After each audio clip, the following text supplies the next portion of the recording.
우리 속에 잡초를 제거하고, 잡초를 제거하는 방법은 우리가 열심히 잡초를 뽑는 것이 아니라 그 안에 좋은 것들을 심게 되면, 그러면 자연히 우리의 마음속에 잡초가 자랄 수가 없게 된다는 것입니다. 이 갈라디아서 5장의 말씀은 바로 성령의 열매가 우리의 삶 가운데 가득 충만할 때 우리의 마음밭이, 하나님의 과수원이 되는 우리의 마음밭이 하나님께서 보시기에 아름다운 열매들로 가득하게 되리라고 말씀을 합니다. 오늘 우리가 읽었던 말씀에 보면 성령의 열매에 대해서 말씀을 하시는데, 성령의 열매는 어떤 것이 있습니까? 오직 성령의 열매는 우리 같이 한번 읽어보도록 하겠습니다. 함께 읽겠습니다. 오직 성령의 열매는 사랑과 희락과 화평과 오래 참음과 자비와 양성과 충성과 온유와 절제니. 네, 사랑하는 여러분, 우리의 삶 가운데 이와 같이 하늘의 아름다운 열매들로 충만한 저희들의 삶이 되기를 간절히 소망합니다. 오늘은 우리가 성령의 두 번째 열매가 되는 희락의 열매에 대해서 우리가 함께 말씀을 나누기를 원합니다. 이 희락이라고 하는 말은 원어 성경에서는 카라라고 하는 단어를 사용하고 있는데, 영어 성경에서는 이것을 joy라고 하는 단어로 번역을 하고 있습니다. 그리고 우리말로는 이 말의 의미는 바로 기쁨이라고 하는 뜻을 가지고 있습니다. 여러분, 성령의 열매 가운데 두 번째는 바로 희락의 열매, 다시 말해서 기쁨의 열매인 것입니다. 이 희락이라고 하는 말이 신약 성경에 보면 또 등장하는 곳이 있는데, 바로 오늘 우리가 같이 읽었던 로마서 14장 17절의 말씀입니다. 로마서 14장 17절에 보면 우리가 자막을 보면서 같이 한번 읽어보겠습니다. 하나님의 나라는 먹는 것과 마시는 것이 아니요 오직 성령 안에 있는 의와 평강과 희락이라. 이 로마서 14장 17절에 보면 바로 이 희락이라고 하는 말이 나오는데, 여기 보면 하나님의 나라는 무엇이라 아니라고 얘기를 합니까? 먹는 것과 마시는 것이 아니라 오직 성령 안에 있는 의와 평강과 희락이니라 그 말씀을 합니다. 이 하나님 나라가 가지고 있는 세 가지 속성이 있는데, 바로 그 세 가지의 속성 가운데 하나가 이 희락이라고 하는 것입니다. 로마서 14장에 보면 바로 이 하나님 나라에 대해서 이야기를 하고 있는데, 여러분, 우리가 하나님의 나라라고 하면, 하나님의 나라라고 하는 말을 들으면 우리는 마음속에 두 가지를 기억을 해야 됩니다. 먼저 첫 번째는 창세기 1장과 2장에 나와 있는 죄가 이 세상에 들어오기 전의 세상, 바로 에덴을 기억해야 합니다. 그리고 두 번째는 요한계시록 21장에 죄가 멸망받고 난 뒤에 하나님께서 이루시는 새하늘과 새 땅에서 이루어지는 바로 새 예루살렘, 우리가 하나님의 나라라고 하는 말을 들으면 우리의 마음속에는 바로 이 두 가지를 기억해야 됩니다. 죄가 이 세상 가운데 들어오기 전에 하나님께서 이 땅 가운데 만드셨던 바로 에덴, 그리고 두 번째는 이 세상에 죄가 들어옴으로 인해서 하나님의 나라가 상실이 되고, 그리고 요한계시록 21장에 보면 죄와 사탄이 멸망받고 난 뒤에 하나님께서 이 땅 가운데 새하늘과 새 땅을 여시며 그곳에 거룩한 성 새 예루살렘을 허락하시는데, 바로 죄가 멸망받고 나서 이루어지게 될 하나님의 나라 새 예루살렘, 우리는 하나님의 나라라고 하면 바로 이 두 가지를 우리의 마음속에 기억해야 합니다. 그러면 그 나라는 어떤 나라인가? 그곳은 어떤 곳인가? 로마서 14장의 말씀을 보게 되면 그 나라가 가지고 있는 속성을 세 가지로 이야기를 하는데, 바로 무엇과 무엇과 무엇입니까? 의와 평강과 희락입니다. 바로 하나님께서 사람을 지으시고 그리고 이 땅 가운데 하나님께서 에덴을 만드셨을 때 그곳에는 바로 이 의와 평강과 희락이 있었고, 그리고 요한계시록 21장에 하나님께서 죄를 멸하시고 난 뒤에 다시 이루실 그 새하늘과 새 땅, 새 예루살렘에는 바로 이 의와 평강과 희락이 이루어진다는 것입니다. 먼저 이 첫 번째 의는 무엇인가? 이 의라고 하는 것은 한마디로 얘기를 하면 하나님과의 관계가 회복된 상태를 말하는 것입니다. 우리가 흔히 의라고 하면 우리는 너무나 윤리적인 관점에서 이 의를 생각하기가 쉬운데, 우리가 의라고 하면 하나도 윤리적으로 잘못이 없는 사람, 하나도 잘못한 것이 없는 사람, 이렇게 법의 관점에서 법을 어긴 적이 없는 사람이라고 하는 관점을 가지고 우리가 이 의라고 하는 말을 생각하는데, 성경에서 말하는 의는 이러한 윤리적인 관점에서, 법의 관점에서 이야기하는 것이 아니라 이 의는 바로 하나님과의 관계 속에서 회복된 관계를 말하는 것입니다. 에덴에서의 하나님과의 관계를 말하는 것이고, 그리고 요한계시록 21장에 죄가 사라지고 난 뒤에 하나님의 백성과 하나님이 맺는 그 관계를 바로 이 의라고 이야기하는 것입니다. 창세기 15장 6절에 보면 바로 이 의라고 하는 말이 나오는데, 창세기 15장 6절의 말씀을 읽어보면 아브라함이 여호와를 믿으니 여호와께서 이를 그의 의로 여기시고 라고 말씀을 합니다. 여러분, 우리가 아브라함의 삶을 잘 알지 않습니까? 아브라함이 하나도 잘못한 것이 없는 사람입니까? 태어나서 죽을 때까지 전혀 실수도 없고 무흠했던 그런 사람입니까? 그렇지 않았습니다. 아브라함이 얼마나 실수가 많았고 그의 인생 가운데 얼마나 시행착오가 많았던 사람이 이 아브라함이었는지 모릅니다.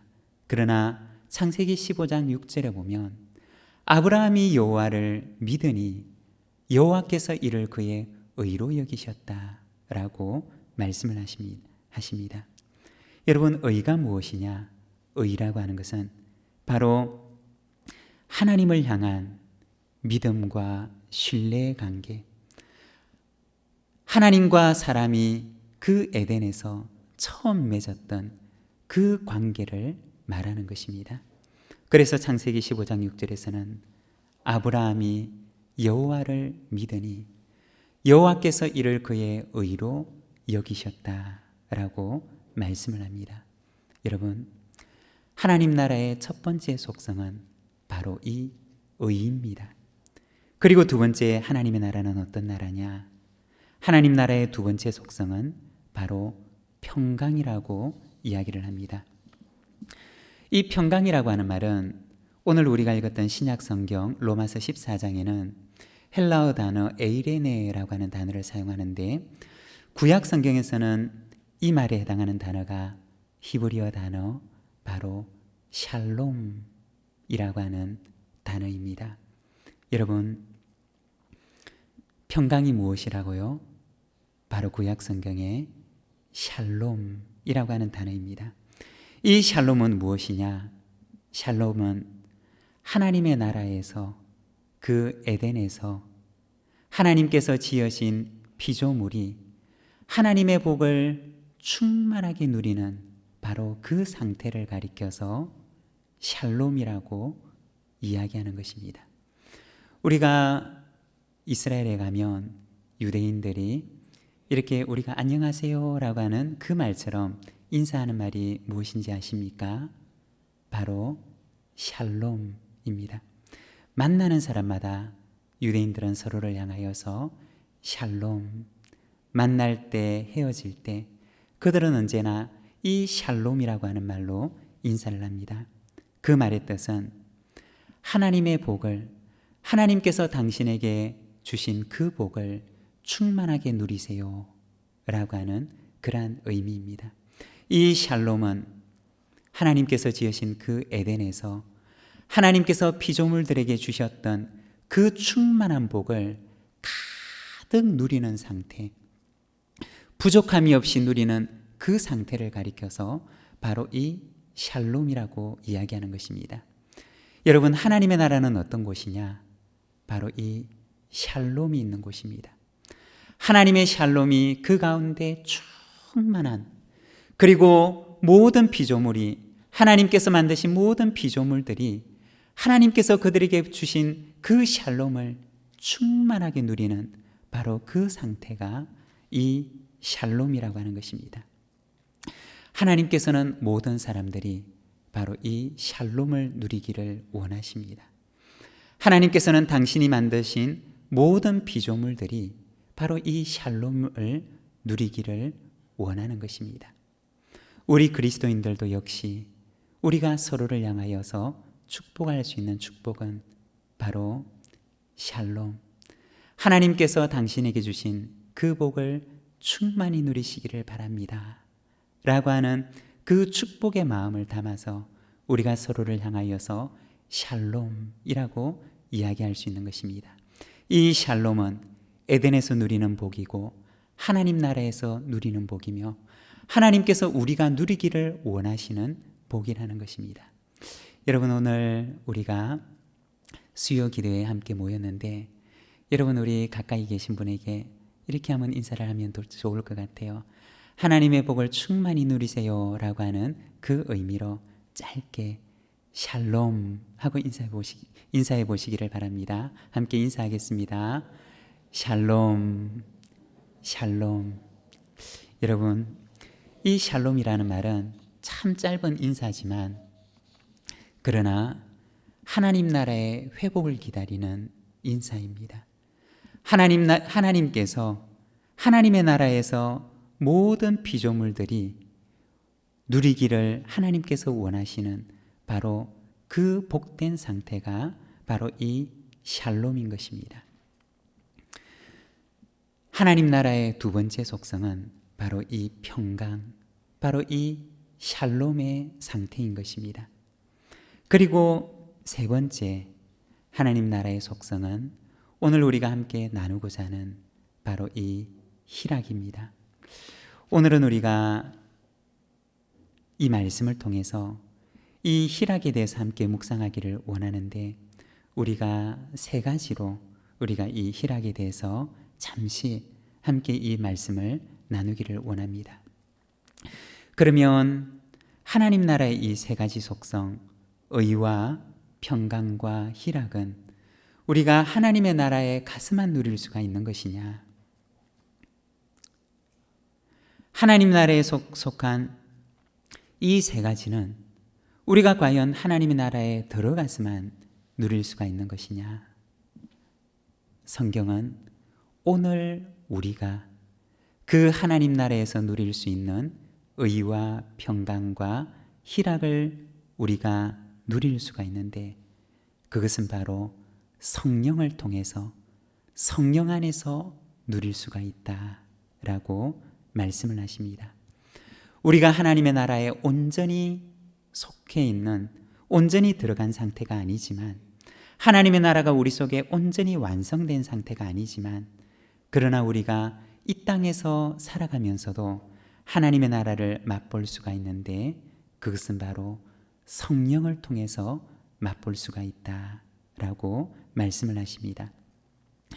마태복음 12장 28절에 보면 예수님께서도 말씀하시기를 하나님의 나라가 이미 너희에게 임하였느니라 고 말씀을 하십니다.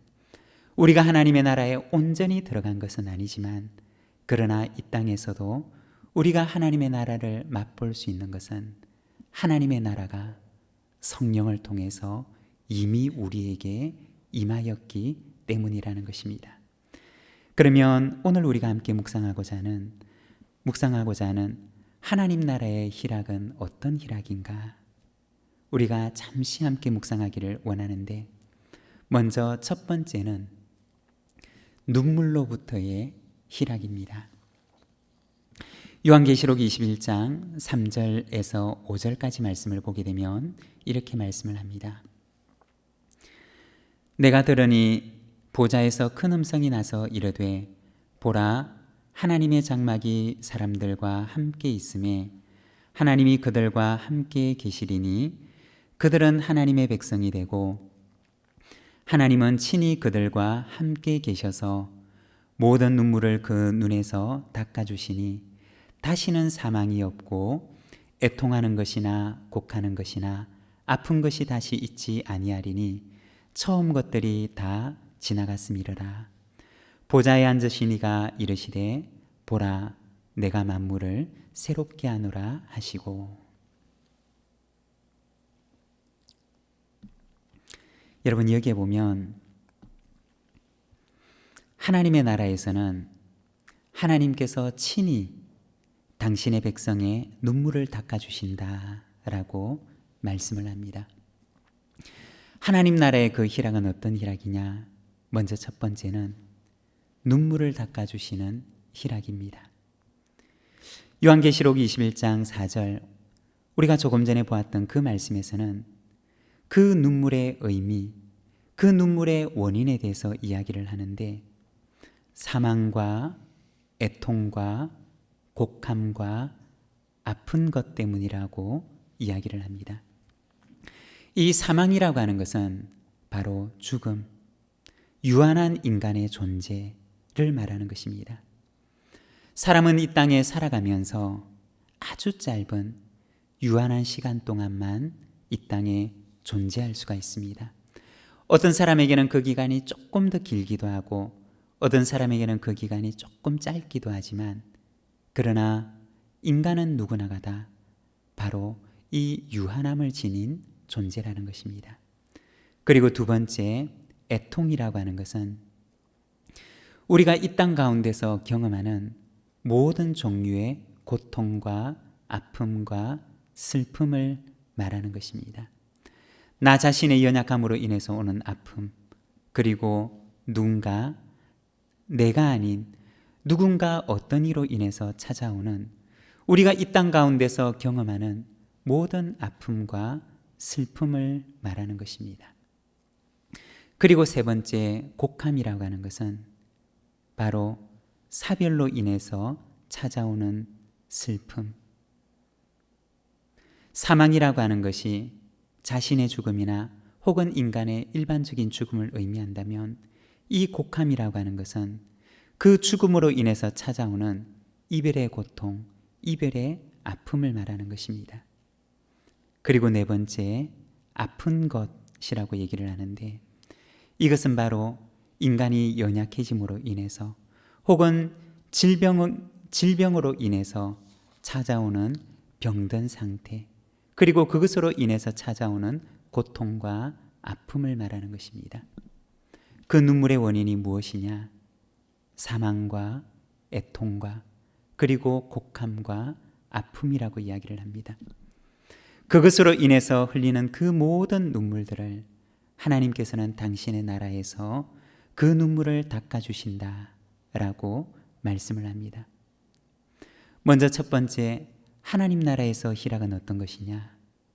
눈물을 닦아주시는 하나님께서 그 모든 피조물들의 그 아픔과 눈물을 닦아주심으로 인해서 찾아오는 기쁨의 회복, 희락의 회복을 말하는 것입니다. 그리고 두 번째, 하나님 나라에서 누리게 되는 그 희락은 바로 근심으로부터의 희락입니다. 우리는 이 땅 가운데 살아가면서 얼마나 많은 염려와 근심 가운데 살아가는지 모릅니다. 그렇지만 마태복음 6장에 보면 예수님께서는 말씀하시기를 너희가 근심함으로 너희 길을 한 자라도 더할 수가 있느냐? 너희가 근심함으로 너희가 머리털 하나라도 나게 할 수가 있느냐? 라고 말씀하십니다. 이 모든 근심은 이방인들이 하는 것이다 라고 말씀하십니다. 그리고 예수님께서는 말씀하시기를 바로 하늘 아버지께서 너희가 필요한 모든 것을 다 알고 계신다 라고 말씀을 하십니다. 이 하나님 나라의 희락은 어떤 희락이냐? 그것은 바로 근심으로부터의 희락입니다. 예전에 제가 섬기던 교회에서 한 권사님이 계셨는데 이 권사님은 새벽마다 헌금 봉투에다가 당신의 기도 제목을 적어서 늘 새벽마다 헌금을 하셨습니다. 부산대학교 약대를 졸업하시고 그리고 의사 선생님과 결혼을 해서 어떻게 보면 안정된 생활이 보장된 삶을 살아갈 수가 있었던 분이었습니다. 그런데 이분이 아주 젊은 나이에 너무나 일찍 그 남편을 사별하시게 되셨습니다. 그리고 혼자서 약사로 일하면서 남아있는 어린 자녀들을 홀몸으로 양육하였는데 남편을 사별하고 난 뒤에 어떤 분의 전도를 받아서 신앙생활을 시작하셨습니다. 그런데 이 권사님의 얼굴을 보게 되면 언제나 그분의 얼굴 가운데 그리고 그분의 마음 가운데 희락이 떠난 적을 본 적이 없습니다. 언제나 그분의 얼굴을 보게 되면 누구나가 느낄 수 있을 만큼 그분의 얼굴과 그분의 마음 가운데는 넘쳐나는 희락이 가득했던 그러한 분을 배웠던 적이 있습니다. 이 권사님은 새벽마다 새벽 예배에 나와서 적은 금액이지만 그러나 매일같이 봉투에다가 당신의 기도의 제목을 써서 봉헌하셨는데 그분이 늘 올려서 기도하셨던 그 제목 중에 하나가 사무엘하 23장 4절에 나오는 다윗의 기도였습니다. 사무엘하 23장 4절의 말씀을 보면 그는 돋는 아침 빛 같고 구름 없는 아침 같고 비 내린 후에 광선으로 땅에서 움이 돋는 새풀 같으니라 그 말씀을 하는데 이 사무엘하 23장 4절의 말씀은 하나님을 경외하는 자가 받을 복에 대한 말씀입니다. 이분은 늘 새벽마다 교회를 나오면서 이 기도의 제목을 적어서 봉헌하는 것을 본 적이 있습니다. 이분이 그 힘겨운 시절을 보내면서 늘 마음속에 기도했던 그 제목이 하나님, 우리 가정이 돋는 해 아침빛 같은 가정이 되게 하여 주시옵소서. 하나님, 우리 가정이 구름 없는 아침 같게 하옵소서. 하나님, 우리 가정이 비 내린 후에 광선으로 땅에서 움이 돋는 새풀 같게 하옵소서 라고 하는 그 기도의 제목을 가지고 그 젊은 날부터 70이 넘는 그 세월 동안 평생을 가정과 자녀들을 위해서 그렇게 기도했던 것입니다. 이분의 얼굴 가운데서 넘쳐나는 그 희락의 이면에는 그가 그 젊은 날 당해야 했던 겪어야 했던 그분의 염려와 근심 그리고 그 근심을 이겨내는 믿음과 희락이 그 속에 있었던 것입니다. 우리는 살아가면서 참 많은 염려와 근심을 안고 살아갑니다. 그렇지만 하나님께서는 우리에게 그 근심과 염려를 이길 수 있는 희락의 힘을 하나님의 백성들에게 허락해 주시는 줄 믿습니다. 찬송가 486장에 보면 이 세상에 근심된 일이 많고 참 평안을 몰랐구나. 내 주 예수 날 오라 부르시니 곧 평안이 쉬리로다. 이 세상에 공고한 일이 많고 참 쉬는 날 없었구나. 내 주 예수 날 사랑하시오니 곧 평안이 쉬리로다. 이 세상에 죄악된 일이 많고 참 죽을 일 쌓였구나. 내 주 예수 날 건져 주시오니 곧 평안이 쉬리로다. 이 세상 가운데 얼마나 근심된 일이 많습니까? 그러나 하나님께서는 우리에게, 하나님의 백성에게 이 세상의 모든 근심과 공고와 이 세상의 모든 죽을 일들을 이겨낼 수 있는 희락의 힘을 우리에게 허락하신다는 것입니다. 우리 찬송가 486장 우리 작은 목소리로 우리가 고백하는 마음으로 함께 부르기를 원합니다. 이 세상에 근심된 일이 많고 참 평안을 몰랐구나.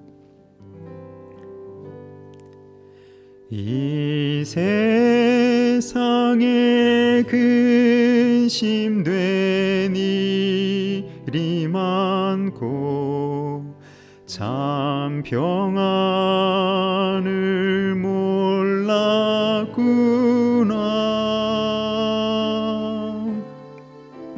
내 주 예수 날로라 부르시니 곧 평안이 쉬리로다. 주 예수의 구원의 은혜로다. 참 기쁘고 즐겁구나.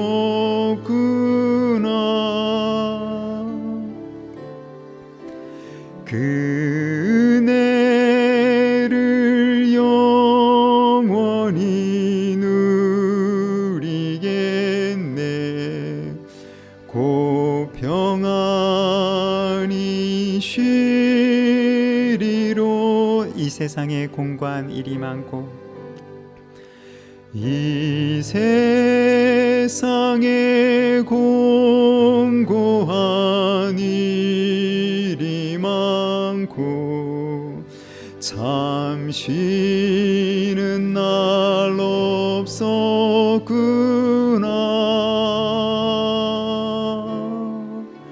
내 주 예수 날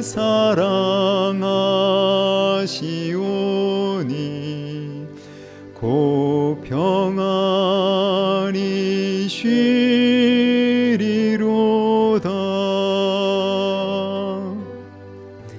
주 예수의 구원의 은혜로다. 참 기쁘고 즐겁구나.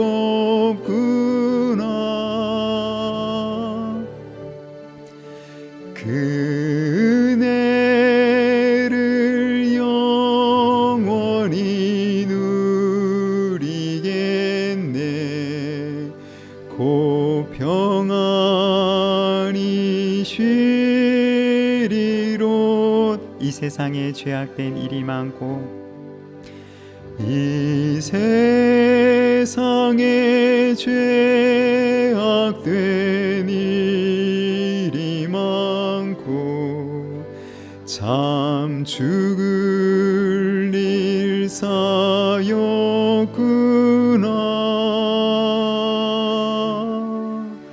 내 주 예수 날 건져 주시오니 곧 평안이 쉬리로다.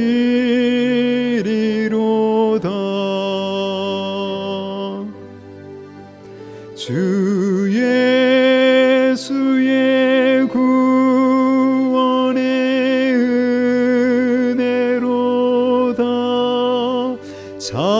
참 기쁘고 즐겁구나.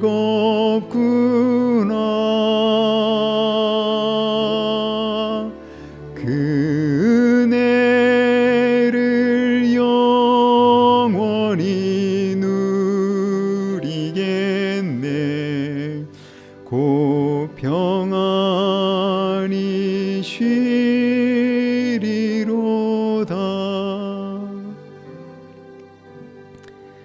하나님 나라의 희락은 어떤 희락이냐? 두 번째, 바로 근심을 이기는 희락입니다.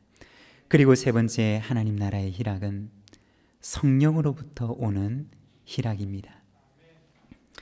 하나님 나라의 희락은 어디에서 오느냐? 바로 성령에서 온다는 것입니다. 세상의 어떤 조건들에 의해서 그 기쁨과 희락이 오는 것이 아니라 성령에서 오는 희락이기 때문에, 성령님으로부터 비롯되는 희락이기 때문에 세상이 빼앗아 갈 수 없는 희락이라는 것입니다. 세상의 조건들이 주는 희락이었다면 그 조건들이 사라지게 되면 없어지는 희락이지만, 그러나 이 하나님 나라의 희락은 성령께서 주시는 희락이기 때문에 이 세상이 빼앗아 갈 수 없는 희락이라는 것입니다. 데살로니가전서 1장 6절의 말씀을 보게 되면, 또 너희는 많은 환난 가운데서 성령의 기쁨으로 말씀을 받아 우리와 주를 본받는 자가 되었으니 라고 말씀을 합니다. 데살로니가 교회 교인들이 참 많은 환난을 받았지만, 그러나 그들은 그 환난 가운데서도 성령의 기쁨으로, 성령께서 주시는 기쁨으로 그 말씀을 받았다라고 말씀을 합니다. 바로 환난이 빼앗아 갈 수 없는 기쁨을 말하는 것입니다. 사도행전에도 보면 사도 바울이 바울과 실라가 빌립보에서 복음을 전하다가 감옥에 갇히지만, 그러나 그들은 그 깊고 어두운 차디찬 감옥에서 깊은 밤중에 일어나 그들은 하나님을 찬송합니다. 그들이 불렀던 그 찬송은 그 온 감옥 안을 울려 퍼지게 되는데, 모든 죄수들이 그들의 찬송을 들었다라고 이야기를 합니다. 하나님 나라의 희락은 어떤 희락이냐? 감옥이라고 하는 그 차디찬 환경도 그들에게 주셨던 성령의 기쁨을 빼앗아 갈 수가 없었던 희락이었다는 것입니다. 바로 하나님 나라의 희락은 성령으로부터 오는 희락입니다. 우리가 마지막으로 말씀을 한 절 더 보기를 원하는데, 시편 36편 7절과 8절의 말씀, 우리가 자막을 보면서 같이 한번 읽도록 하겠습니다. 함께 읽겠습니다. 하나님이여, 주의 인자하심이 어찌 그리 보배로우신지요. 사람들이 주의 날개 그늘 아래 피하나이다. 그들이 주의 집에 있는 살찐 것으로 풍족할 것이라. 주께서 주의 복락의 강물을 마시게 하시리이다. 여러분, 여기에 보면 하나님의 날개 아래 하나님의 집에 거하는 사람들이 받을 복에 대해서 말씀을 하시는데, 8절의 말씀을 보면 주께서 주의 복락의 강물을 마시게 하시리이다 라고 말씀을 합니다. 그런데 이 복락의 강물이라고 하는 말은 원어 성경에서는 에덴의 강물이라고 기록되어 있습니다. 에덴은 어떤 곳이냐? 하나님께서 사람을 지으시고 난 뒤에 그를 위해서 하나님께서 만들어주신 동산이었던 것입니다. 그런데 이 에덴이라고 하는 말의 뜻이 바로 기쁨, 희락을 말하는 것입니다. 시편 36편에서는 복락이라고 하는 말로 번역을 하고 있는데, 그 말의 원래 의미는 바로 기쁨, 희락이라고 하는 것입니다. 하나님께서 사람을 지으시고 난 뒤에 그들을 위해서 동산을 만드셨는데, 그 동산은 어떤 동산이었느냐? 바로 기쁨의 동산, 바로 희락의 동산이었다는 것입니다. 하나님께서는 당신이 지으신 그 아담과 하와가 그 동산에서 기쁨과 희락을 충만히 누리며 살아가기를 원하셨다는 것입니다. 시편 36편에서는 하나님의 집에 거하는 사람에게 하나님께서는 그 에덴의 강물을, 그 기쁨의 강물을 그들에게 먹게 하시리라 고 말씀하십니다. 사랑하는 여러분, 오늘 우리가 읽었던 이 말씀에서는 바로 성령의 두 번째 열매인 희락의 열매에 대해서 말씀하십니다. 이 희락의 열매는 하나님 나라의 열매이며 또한 우리가 이 땅 가운데서 성령 안에서 맛볼 수 있는 열매입니다. 오늘 저와 여러분의 삶 가운데 성령의 열매가 충만하며 특별히 그 가운데 이 희락의 열매가 저와 여러분의 삶 가운데 그리고 우리의 가정 가운데 늘 풍성하게 열리는 그러한 은혜가 가득하기를 소망합니다. 오늘 우리가 함께 기도하기를 원합니다. 하나님, 우리의 삶 속에 우리의 가정 가운데 이와 같은 희락의 열매가 충만케 하옵소서. 하나님 나라의 그 아름다운 열매를 오늘도 우리가 맛보며 살아가게 하시고 근심을 이기는 희락이 우리 속에 있게 하시며 모든 슬픔을 이기는 희락이 우리 속에 있게 하시며 이 세상에 그 어떤 것도 빼앗아갈 수 없는 성령의 희락이 우리의 삶 가운데 풍성하게 하여 주시옵소서. 우리 시간 함께 기도하며 나가도록 하겠습니다. 기도하겠습니다.